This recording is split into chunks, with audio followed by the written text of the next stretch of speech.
How easy is it to run a clinic in Oklahoma? Not very. I mean, no one thinks about abortion laws until they're actually faced with having to have an abortion. It's frustrating to see patients turned away. There are so very few providers, and there are women that need the access. About 1 in 4 women in the United States have an abortion in their lifetime. Why do we want to hold on to abortion so badly in this country? I don't know that I have a good answer to that. How do you feel about some of the information that you are required to share? I think it's very misleading. It's been 45 years since Roe v. Wade, a landmark Supreme Court case, made abortion legal in the U.S. But despite this, access in some states can still be difficult. We're spending the next few days in Oklahoma with a doctor who travels down here from Seattle to provide services to women in need. Unattended items will be removed by the airport police. My name is Anuj Katar. I provide abortion care and contraception care to women who come to our clinic.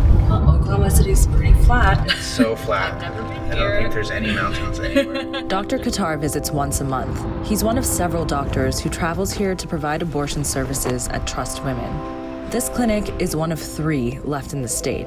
Because abortion providers only work in the clinic 2 days a week, things can get pretty hectic. People are traveling from across the state, not to mention even the region, to get here. And she's in 2? So far this morning, they're expecting about 30 patients. I'm gonna go get her, and I was waiting for you. Sparkling water is really helpful to get me through the day.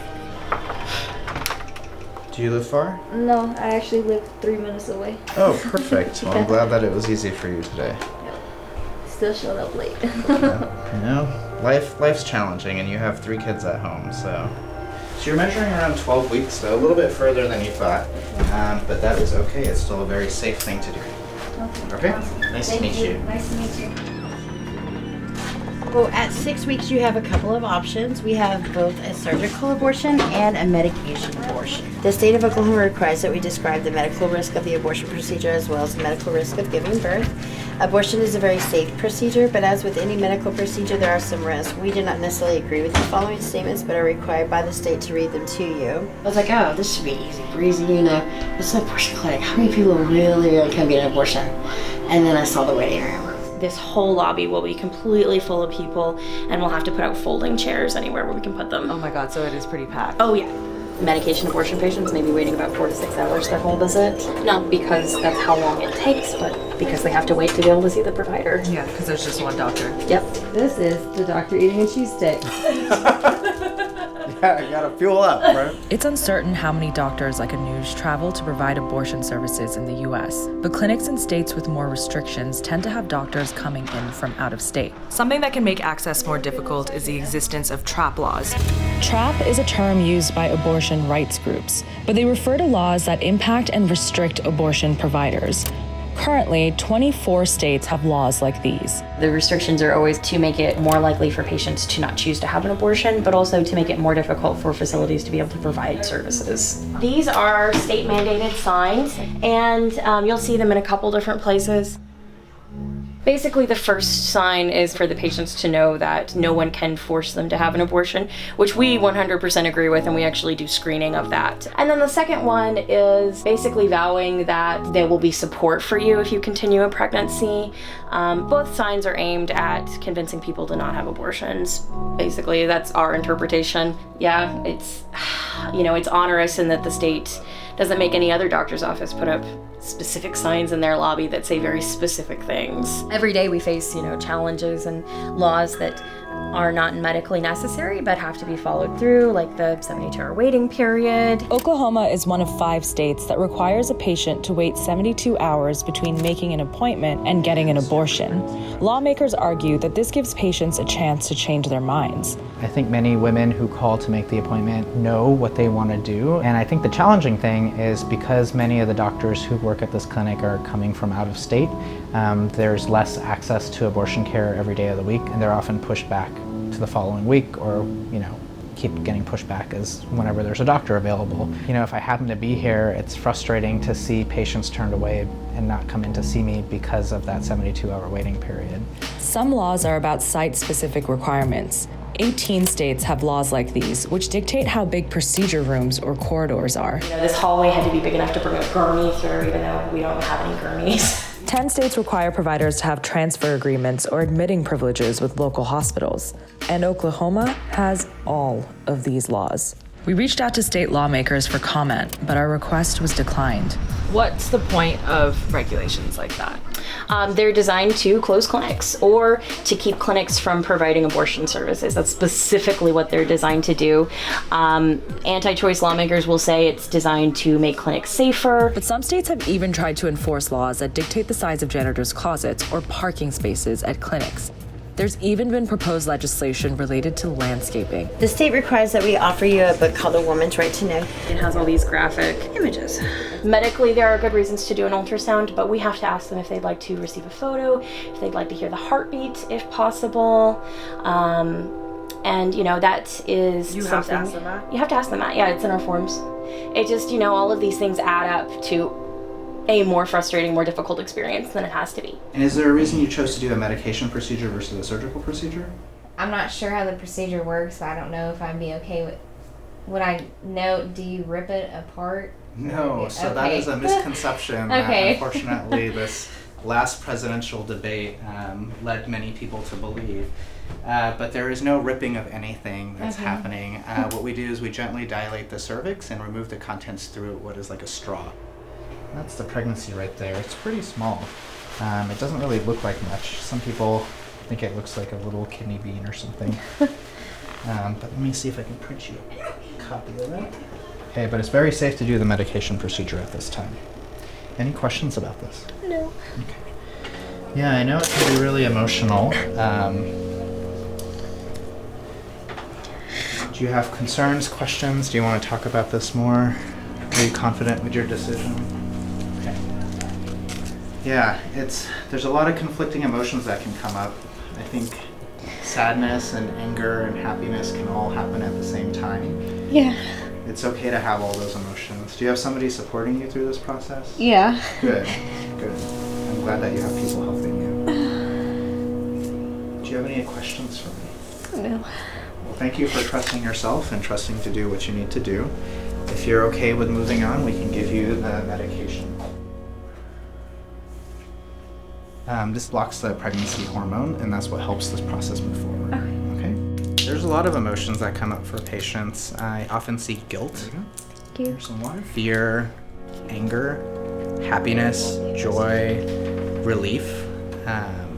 It's a wide variety, and I could never understand what that experience is like, because as a man, I'm never going to have to go through that myself. I think there's an overarching idea of guilt that I see within patients who come to see me in Oklahoma. It's societal guilt, right? It's guilt that they've been made to feel by other people. I think one of the things that there's a misconception about is that women who get abortions are bad, and that's not true. What do you do for a living? I'm in the army. Oh, I've had patients who are mothers and just don't feel like they have the finances to manage more children. Women who are pursuing studies, women who are coming in because they have genetic abnormalities of the fetus and the fetus isn't viable. About 1 in 4 women in the United States have an abortion in their lifetime. Have you ever had strong opinions about abortion? A couple years ago I was against it, but then I kind of was for it because a lot of people can't afford it and they do the abortions themselves. I'd rather them go somewhere to do it. Yeah, it's like my family doesn't know. So. There may be protesters outside. We ask that you do not interact with them. Simply leave your windows rolled up. Harassment is still a common thing that happens to abortion providers and people who are working in abortion clinics. And I don't really go around town telling people what I do. I'm a little bit worried about doing this because if my face becomes more public, I may be subject to scrutiny, but I think this story is really important to tell, and I don't think it's worth being quiet about it anymore. Cold gel. There have been abortion providers who have been shot and killed in the past, and I don't want to put myself in unnecessary harm if I don't need to. Trust Women was founded to uphold the legacy of Dr. George Tiller. Dr. Tiller practiced for nearly 40 years before he was shot and killed at his local church in 2009. Today you have to draw a line and say never again. It is the duty of the state of Kansas to protect all of the people, including those whom George Tiller killed. He was considered a controversial figure because he performed third trimester abortions and had been a target for decades. Until you have natural survivalhood, the woman is the patient, not the fetus. In 1986, his clinic was bombed, and in 1993, he was shot in both arms. Kansas was a prominent abortion battleground when he was alive and attracted activists on both sides of the debate from all around the country. On the anti-abortion side of the debate is Dr. Christina Francis. Take out the ridiculous yelling that occurs on both sides of things. Take out, all of their props. Strip away the politics of it. Strip all of that away. We need to sit down and have a conversation that you can be opposed to abortion because it is the intentional killing of an innocent human being and be pro-woman all at the same time. My name is Christina Francis. I am a practicing OBGYN and also chair of the board of the American Association of Pro-Life OBGYNs. When I started medical school, it was the first delivery I'd seen, and I just started crying when she delivered because I just thought it was the neatest thing that I'd ever seen. And so there was this older labor and delivery nurse, and she saw me crying, and she came up to me and she just put her hand on my shoulder and she said, "Oh, honey, if this makes you cry, you need to do this for a living." Have you ever spoken to somebody who's pro-choice and found any kind of moments of agreement? Yeah, absolutely. There are a lot of social supports that are imperfect, and we have a lot of children that end up in foster care and things like that. And I'd love to work with them on how do we improve care for these children after they're born? How do we improve care for women who maybe have more children than they can handle at the time? And that's why I welcome having good, honest conversations, because I think when we do that, we actually will probably find that we have more in common with the people who are quote unquote on the other side than we think. Can you take me through your stance on abortion? My main reason that I'm opposed to abortion is because the only intention of an abortion is to kill that developing human being. And so I believe, as I think most people probably do, that it's wrong to kill an innocent human being. And the secondary reason why I oppose it is because I also believe that it's very bad for women. How about, I guess the idea of a woman's right to choose? So I absolutely support a woman's right to choose what she does with her own body. Absolutely. Where that stops is when a woman uses her own body to harm someone else. We are not okay with that in any other way, shape, or form in our society. This year, in 2018, the National Academy of Science, Engineers, and Medicine did the first kind of comprehensive, independent, nonpartisan study on abortion in 40 years.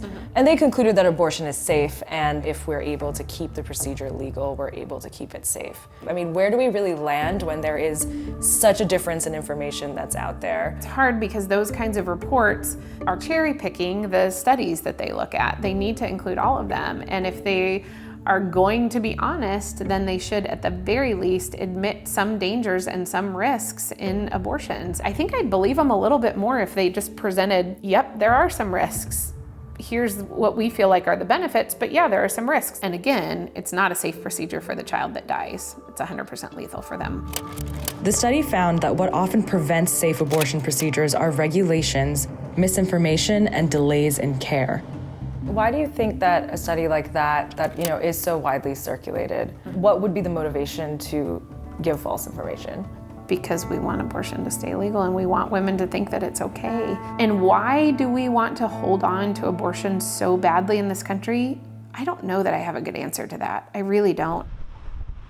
I've had some patients say they ended up at fake pregnancy centers before and had false ultrasound dating and were given fake information about their pregnancy. And hearing those stories really is frustrating and challenging because they've had to jump through so many hoops to get here. How often are you meeting women who have been misinformed? I would say every time I come to Oklahoma, I hear at least one story a day. Why are people given false information? That's a hard question to understand because there's so many different aspects that control that. It seems like either side of this debate is taking a look at different data, facts, and you end up in a stalemate, right?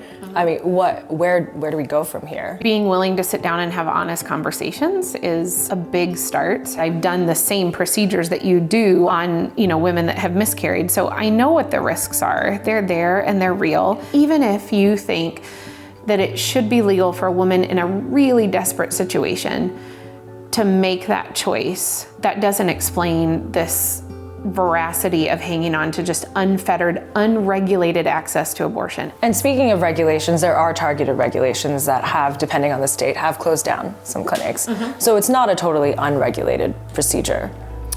In some states it is. A study published in the American Journal of Public Health in 2018 found that abortion is more regulated and legislated than any other healthcare service. It notes that laws around abortion facilities have more numerous and more stringent requirements than laws regulating facilities that provide other medical procedures. This is your first pregnancy. Yeah. How did you feel when you found out? I honestly was so shocked. I was like so scared of having an abortion that I really considered like keeping the child for a while, just out of fear of having an abortion, just because, I don't know, some people say awful things about it or whatever, and like you don't really get the right information. But I talked to some friends who've had it and I realized like it's gonna be okay. We are about to go in and sit in on her procedure. Hello. How are you feeling? Nervous. Yeah. It's okay to be nervous. This isn't an everyday procedure for you. I understand that. Do you have any questions or concerns for me? You're going to do great. This is the most common procedure in the United States. This is also the safest procedure that we have.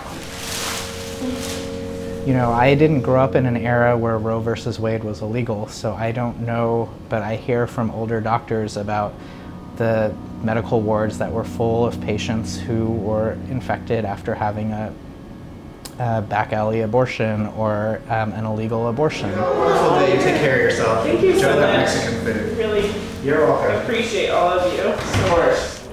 Abortion is healthcare and abortion is normal.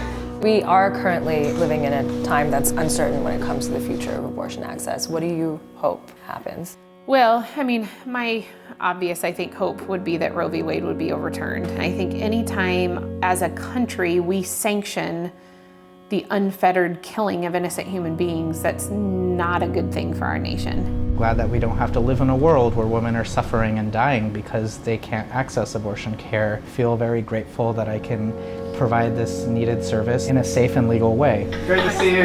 To see you again. Bye. Bye. See you. I think everybody else is gone, so we're good to go.